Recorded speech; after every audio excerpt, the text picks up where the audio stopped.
Assalamualaikum warahmatullahi wabarakatuh. Kami dari kelompok Majapahit, saya Tiras Kusumaningrum. Saya Haifah Hanal Hawarizmi. Saya Muhammad Rafi Lanjola.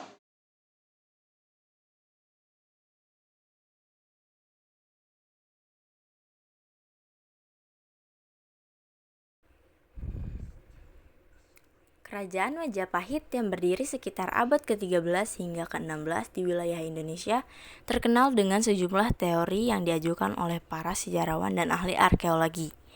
Yang pertama, asal-usul Kerajaan Majapahit. Terdapat beberapa teori tentang asal-usul Kerajaan Majapahit. Salah satunya adalah teori bahwa Majapahit merupakan kelanjutan dari Kerajaan Singasari yang didirikan oleh Ken Arok. Teori ini menyatakan bahwa Majapahit berasal dari Kerajaan Kediri. Meskipun belum ada konsensus yang kuat, sebagian besar sejarawan cenderung mendukung ide bahwa Majapahit merupakan kelanjutan dari Kerajaan Singasari. Letak geografis Kerajaan Majapahit. Kerajaan Majapahit berpusat di Pulau Jawa, yang merupakan pulau terbesar di Indonesia. Wilayah kekuasaan utama Majapahit meliputi sebagian besar Pulau Jawa. Selain Pulau Jawa, Kerajaan Majapahit juga menguasai pulau-pulau lain di sekitarnya. Salah satu yang paling terkenal adalah Pulau Bali, yang menjadi bagian penting dari kerajaan tersebut. Majapahit juga menguasai wilayah-wilayah di sekitarnya, seperti sebagian Sumatera dan kepulauan-kepulauan di Indonesia. Namun, sejumlah nama wilayah kekuasaan Majapahit di luar Pulau Jawa masih menjadi subjek perdebatan di antara sejarawan. Letak geografis ini memberikan Kerajaan Majapahit keuntungan strategis sebagai pusat perdagangan dan kekuasaan di wilayah maritim yang kaya akan sumber daya alam, serta memungkinkan pertukaran budaya yang luas dengan wilayah-wilayah tetangga. Peninggalan sejarah Candi Ceto. Candi Ceto dibangun sekitar tahun 1452 sampai 1470 pada masa pemerintahan Prabu Wijaya V, Kerajaan Majapahit. Candi Bajang Ratu. Usia Kerajaan Majapahit ini terbilang cukup lama, hingga mencapai lebih dari 2 abad. Namun, panjangnya sejarah kerajaan terbesar penganut Hindu-Buddha ini, masa kejayaannya tidak sebanding, yakni tidak lebih dari 40 tahun saja. Candi Tikus. Bangunan ini berbentuk pertiraan, tetapi masyarakat menyebutnya sebagai Candi Tikus karena ditemukan situs ini menjadi sarang tikus. Sistem pemerintahan Kerajaan Majapahit. Kerajaan Majapahit didirikan pada awal abad ke-13 oleh Raden Wijaya yang kemudian memerintah dengan gelar Kertarajasa Jayawardhana. Politik Majapahit dikenal dengan pemerintahan yang kuat dan hierarki sosial yang terstruktur. Raja-raja Majapahit dikenal sebagai Ratu Bahatara, memimpin kerajaan dengan otoritas absolut.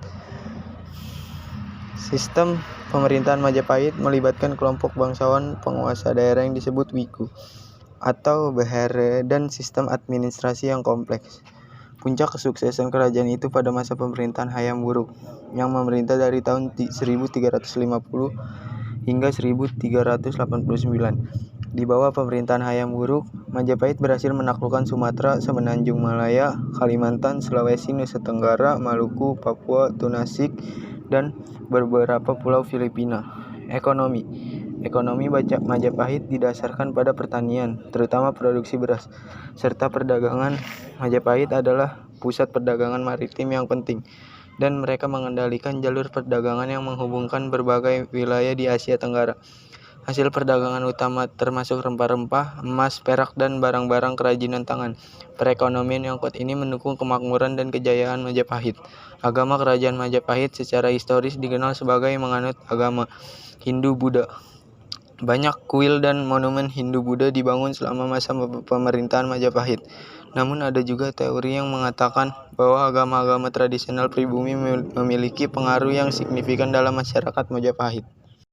Peninggalan dan prasasti. Kerajaan Majapahit meninggalkan banyak peninggalan arkeologi, terutama prasasti-prasasti yang menyeratkan sejarah dan kebijakan kerajaan. Prasasti-prasasti ini seperti prasasti Trowulan dan prasasti Nagara Kertagama memberikan wawasan tentang struktur sosial, politik, dan budaya kerajaan tersebut.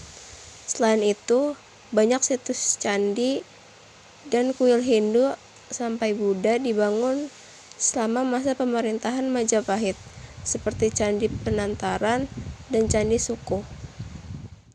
Runtuhnya Majapahit. Kerajaan Majapahit mengalami berbagai tekanan eksternal dan internal yang akhirnya menyebabkan keruntuhan.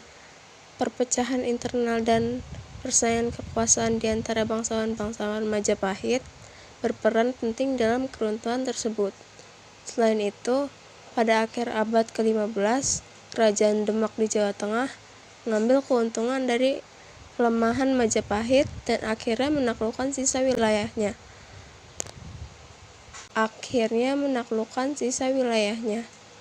Ini adalah salah satu faktor penting yang mengakhiri masa kejayaan Majapahit. Keruntuhan Majapahit terjadi pada pertengahan abad ke-16, dan setelah itu wilayah-wilayah yang sebelumnya dikuasai oleh Majapahit berubah menjadi berbagai kerajaan dan kepangeranan yang lebih kecil di seluruh wilayah Nusantara, Kepulauan Indonesia.